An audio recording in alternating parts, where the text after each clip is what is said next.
গতকাল চিংড়ি মাছ নিয়ে এসেছিল, গতকাল আর রান্না করিনি, আজকে রান্না করব। বের করে নিয়েছি আর এতে জল ঢেলে রাখলাম, কারণ কি এটা ফ্রিজে ছিল।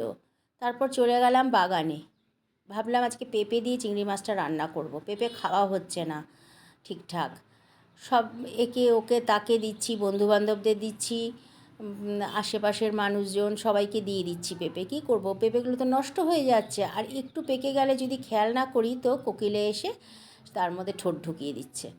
তো এইভাবে পেঁপেগুলো নষ্ট হচ্ছে। তো আজকে ভাবলাম না, চিংড়ি মাছ দিয়ে রান্না করি, তাহলে ঠিকঠাক মতো খাওয়া হবে। তো একটা পেঁপে পাড়তে গিয়ে দুটো পেঁপে পড়ে গেল গাছ থেকে। আর গাছে প্রচুর শুকনো ডাল হয়েছিল, সেগুলোকেও পরিষ্কার করে নিয়েছি। তারপরে পেঁপে দুটো পেড়ে নিয়ে এসেছি।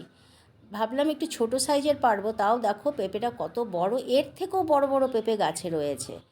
ভালো করে কলের জল দিয়ে ধুয়ে নিয়ে ঘরে নিয়ে আসলাম। এবার কাটবো, তারপরে রান্না হবে।